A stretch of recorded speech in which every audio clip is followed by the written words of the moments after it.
प्रिय विद्यार्थियों, आज हम विचार करेंगे कबीर के अंगों के संबंध में। इस सिलसिले में अपना अगले पद पढ़ने के लिए है माया को अंग। कबीर ने माया के विषय में अनेक तरह की कल्पनाओं के चित्र खींचे हैं। उन्होंने माया को वेश्या, ठगिनी, कामिनी, शिकारिणी, पापिनी कहा है। और उन्होंने ये माना है कि माया है वो तरह तरह के फंदे डाल करके सारे संसार को उलझट में उलझाए रखा है। वह राम का नाम नहीं लेने देती। मोहिनी माया से छुटकारा पाने के लिए सतगुरु की कृपा अपेक्षित है। संतों की दासी बन जाती है। मान, सम्मान, तृष्णा, धन, वैभव सब माया के रूप है। माया के वृक्ष में दुख और संताप की शाखाएं हैं। इनकी छाया में स्वप्न में ही शीतलता नहीं मिल सकती। माया रूपी बगुली इस संसार के जल को गंदा किए हुए हैं। सभी जीव दूषित पानी पी रहे हैं और कनक और कामिनी रूपी माया के जाल में फंस करके सारा संसार जल रहा है। मुक्ति के लिए जीव को माया से ऊपर उठना बहुत जरूरी है, ऐसा कबीर मानते थे। कबीर ने माया के विषय में अनेक तरह की जो कल्पनाओं के जो चित्र खींचे हैं और उन्होंने ये माना है कि माया से ग्रसित जीव भगवान को प्राप्त नहीं कर सकता, भगवान के दर्शन नहीं कर सकता, क्योंकि माया से ग्रसित जब तक वो रहता है तब तक उसकी दुर्बुद्धि उसे कुछ करने नहीं देती। संतों के आशीर्वाद और सतगुरु की कृपा से ही ये माया दूर हो सकती है, क्योंकि माया सतगुण, रजगुण और तमगुण तीनों गुणों से युक्त उस वृक्ष की भांति है जो दुख और संताप रूपी शाखाएं जिसके अनेक और छाया में रहने से स्वप्न में भी सुख प्राप्त नहीं हो सकता, और यदि प्राप्त भी होता है तो उसका फल बहुत फीका होता है।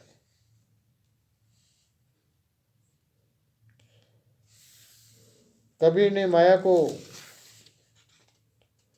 100 बार बांह देकर बुलाई और फिर भी उसे नहीं मिलने की बात कही है। नारद जैसे मुनियों ने को भी माया ने निगल लिया, तो इस पर कैसे भरोसा किया जाए। साधारण जीव तो इस पर भरोसा कर ही नहीं सकता। साखियों में कनक और कामिनी माया का ही रूप बताया गया है और रुई लपेटी हुई आग के समान माया को भयंकर बताया गया है। कबीर के पदों में हम पढ़ने का प्रयास करते हैं। कबीर माया मोहिनी जैसी मीठी खांड, सतगुरु की कृपा वही नहीं तो करती भांड। कबीरदास जी कह रहे हैं कि ये माया बहुत मोहनी है, मन को हरने वाली है। ये ऐसी है जैसी मीठी खांड होती है, बहुत मन को मीठी लगती है। कबीरदास जी कहते हैं कि यदि तो सतगुरु की कृपा नहीं होती, यदि सतगुरु हमें रास्ता नहीं दिखाता तो ये तो हमें भांड कर देती, बिल्कुल बर्बाद कर देती, हम किसी काम की नहीं रहती। तृष्णा सिंची ना बुझे दिन दिन बढ़ती जाई, जवासा के रूप जो घण में कुमड़ाई। तृष्णा प्यास, माया रूपी जो प्यास है वो नहीं बुझ सकती। जो जो इसको बुझाने का प्रयत्न करती हैं त्यों त्यों ही वह ज़्यादा प्रज्वलित होती चली जाती है, दिन दिन बढ़ती जाए, ज़्यादा ही बढ़ती चली जाती है। जैसे जवासा के पौधे पर जो बरसात होती है, बिना बरसात के वो हरा भरा रहता है जो, लेकिन जो जो बरसात होती चली जाती है जो जो कुमड़ा सबके चला जाता है। वैसे ही तृष्णा जैसे जैसे इसको शांत करने की कोशिश करते हैं त्यों त्यों ये ज़्यादा बढ़ती चली जाती है। माया तरवर त्रिविध का शाखा, दुख संताप, शीतलता सुपने नयन फल फीको तो निताप। कबीरदास जी कहते हैं कि माया उस तिरवर की भांति त्रिविध तीन तरह के जो फल देते हैं, सत्य, रज और तम, तीनों जो गुण हैं वो दुख ही दुख देने वाले हैं माया के लिए। शाखा दुख संताप, शाखा दुखों का पहाड़ है, शिथिलता सुपने नहीं। यदि कोई आदमी ये खोजे कि माया के जरिए मैं शिथिलता प्राप्त करूं तो सपने में भी प्राप्त नहीं कर सकता, और यदि कोई प्रयास भी करे तो उसका कोई फल मिलने वाला है नहीं, क्योंकि फल इसका फीका और तनिताप और शरीर को दुख देने वाला है। इसलिए माया के जरिए कोई आदमी सुख खोजने का प्रयास करे तो उसका प्रयास है वो बेकार है। कबीर माया मोह की बही अंधेरी लोई, जे सूते ते मुसी लिए रहे बसत कुरोई। कबीरदास जी कहते हैं कि माया, मोह रूपी माया है, वो अंधेरी लोई के समान है जो कुछ भी नहीं देखती। जे सूते थे मुसी लिए का मतलब चुरा लिए गए, बर्बाद हो गए, किसी काम के नहीं रहे। जे सूते थे, जो गफलत में पड़े हुए थे, जिनको ज्ञान नहीं था, जो अज्ञानी बने रहे, चुरा लिए गए, बर्बाद हो गए। रे बसत को रोई, और जो बाकी बच गए वो रोते ही रह गए। जिन्होंने माया को नहीं पहचाना वो माया से ग्रसित होकर के बर्बाद हो गए। माया की जड़ जग जड़या, कनक कामनी लागी, कहो क्यों विधि कहीं कहीं विधि राखी, रूई लपेटी आगी। कबीरदास जी कहते हैं कि माया की जड़ जग जड़या, संसार जल रहा है माया की जड़ से, माया की चमक से। कनक कामनी लागी, कनक कहते सोने को, कामनी मतलब स्त्री, ये भी एक माया के रूप है और इनमें पूरा संसार जल रहा है। कबीरदास जी कह रहे हैं कि किस प्रकार इस बुराई से बचा जा सकता है, इस माया से बचा जा सकता है।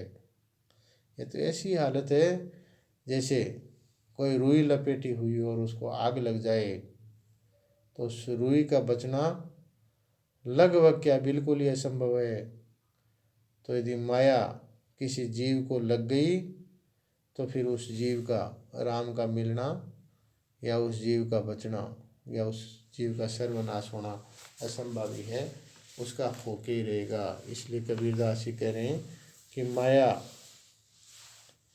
से जीव को ऊपर यदि उठ गया तो उसकी मुक्ति संभव है, वरना यदि उसी में लिप्त रहा तो कोई बचाने वाला नहीं है।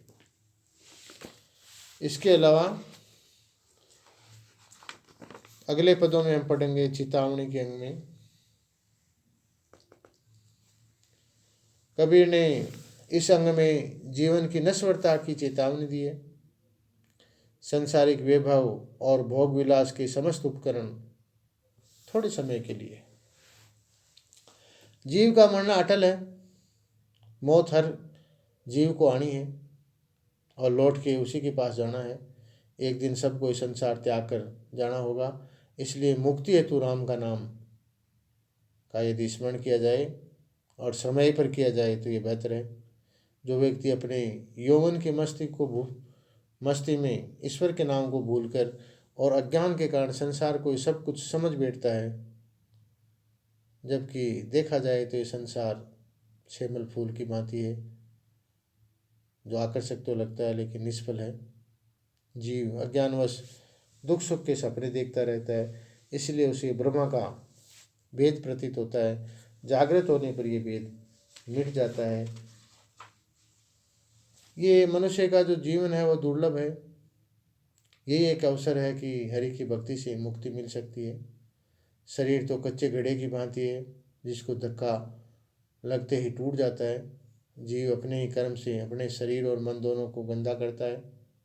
संत लोग विषय वासना का प्याला को त्याग कर भक्ति रस का प्याला पीते हैं। गरीबी में रह करके राम का ओट ग्रहण करते हैं। जीवों के लिए संसार केवल बाजार मात्र है जहाँ केवल ग्राहक सौदा कर वापस घर लौट जाते हैं। यहाँ अहंकार ही सबसे बड़ी बला है। देह रूपी जर्जर नौका लेकर वही व्यक्ति भवसागर से पार हो सकता है जिसके सिर पर संसारिकता का भार बहुत कम है। संसारिकता का भार लेकर और विषय वासनाओं को अपने माथे पर लेकर के ढोने वाला का नाश निश्चित है, क्योंकि ज़्यादा सामान के साथ डूबना तो इस भवसागर में तो लगभग तय है। इसलिए हर जीव को चाहिए कि वो संसारिकता का भार अपने सिर पर कम रखे और इस भवसागर को पार करने की कोशिश करे। ऐसा कबीर ने अपने पदों में कहा है। कबीर निश्चित रूप से सीधे योग्य और सिद्धों से संबंध रहे होंगे। ऐसे में पेशेवर कला जातियों को योग और तंत्र संबंधी शब्दों का श्रवण भी रहा होगा। बड़े आत्मीय विश्वास के साथ उन्होंने इन पदों का प्रयोग किया है। गोरखपंथियों का इनका काफ़ी संबंध रहा। सूफियों के मज़ार के बारे में भी इनके संबंध रहे। कबीर ने अपने पदों के माध्यम से समझाने का प्रयास किया है कि इस संसार को समझना बहुत मुश्किल काम है। सात शब्द जो बाजते गरी गरी होते राग, ते मंदिर खाली पड़े बेसर लागे का। कबीरदास जी कहते हैं कि 7 शब्दों के जहाँ बाजे बजते थे, जहाँ पर खुशियाँ मनाई जाती थी और घर घर में राग होते थे, खुशियाँ मनाई जाती थी, समय की वक्त की मार के साथ ते मंदिर खाली पड़े, वे मंदिर वे घर आज खाली पड़े हैं और वहाँ पर कौवे बैठने लग गए। कबीर ने समय के फेर की बात कही है। यह संसार है जैसा सेमल फूल, दिन 10 त्योहार के बने जटे रंग न बोल। कबीरदास जी समझा रहे हैं कि ये संसार सेमल फूल की भांति है, तो देखने में बड़ा सुंदर लगता है, लेकिन उसकी वास्तविकता कुछ भी नहीं। तो ये संसार भी ऐसा है कि जैसे 10 दिन का त्यौहार है और इस 10 दिन के त्यौहार में जैसे त्यौहार पर हम दूसरे बातों को भूल जाते हैं, वैसे ही दुनिया इस संसार के रंग में पड़ करके वास्तविकता को भूल जाती है और अपना वक्त ऐसे ही नष्ट कर देती है। मन सा जन्म दुर्लभ है, दे न बारंबार, तरबरते फल झड़े पड़िया बहुरे न लागे डार। कबीरदास जी ने एक वृक्ष के पड़ने वाले फल के माध्यम से दुनिया के सार को समझा दिया। मनीषा जन्म दुर्लभ है, मनुष्य का जन्म बहुत मुश्किल है। दुर्लभ का मतलब बहुत मुश्किल से मिला है और ये देह भी बार बार प्राप्त नहीं होने वाली है। तरबरती फल जले पड़िया, पेड़ से यदि एक बार फल गिर जाए तो वापिस जाकर के डाली पर नहीं लग सकता। उसी प्रकार ये संसार बड़ी मुश्किल से एक बार जन्म मिला है और ये जन्म यदि व्यर्थ में खो गया तो फिर मोक्ष प्राप्ति के लिए दूसरा साधन नहीं है। कबीर कहाँ गर्भियो इस जीवन की आस। कबीरदास जी कहते हैं कि संसार में गर्व करने के लिए जैसा कुछ भी नहीं। कहाँ कबीर गर्भियो इस जीवन की आस, इस जीवन की कितनी का आशा है। हम थोड़े से समय के लिए आए इस जगत में, क्यों आए हैं ये एक बड़ा लंबा आध्यात्मिक विषय हो सकता है, लेकिन इतना निश्चित है कि हमारा यहाँ ठहरना बहुत ही कम समय के लिए है। सत्कर्मों के लिए भगवान ने हमें जन्म दिया है, यदि हमें मोक्ष प्राप्त करना है तो।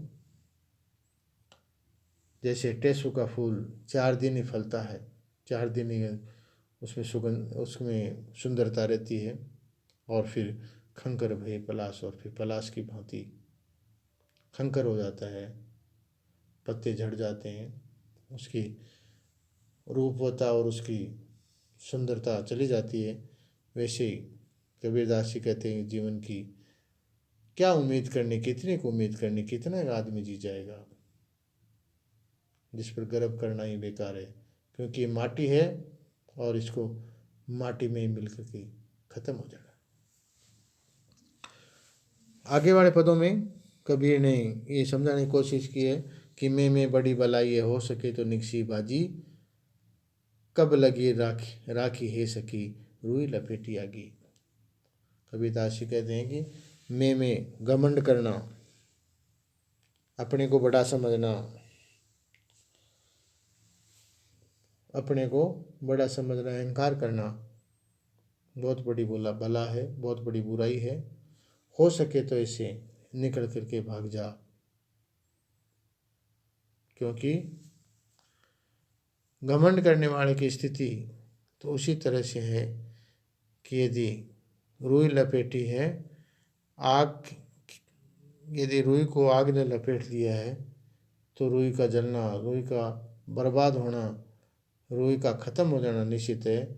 वैसे ही यदि अहंकार से लिपटा हुआ व्यक्ति, माया से ग्रसित अहंकार से लिपटा हुआ व्यक्ति का नाश सुनिश्चित है, उसे कोई नहीं बचा सकता। ऐसे कबीर के साधारण पदों के माध्यम से कबीर ने आदमी को चेताने का प्रयास किया है।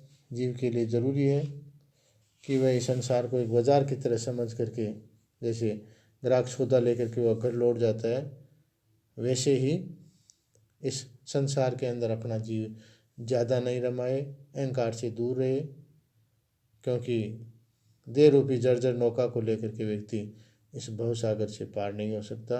इसलिए विषय वासनाएं और अहंकार से दूर रह करके सत्य का भान होकर के व्यक्ति मोक्ष की तरफ प्रवृत्त हो सकता है। ऐसा कबीर का मानना था। आज इतना ही। धन्यवाद।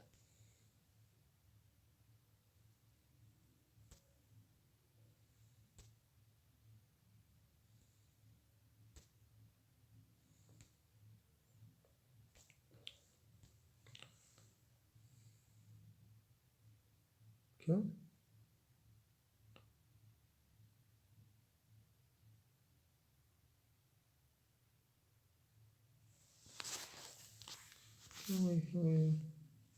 प्रिय विद्यार्थियों, आज हम चर्चा करेंगे कबीर की साखियों के संबंध में।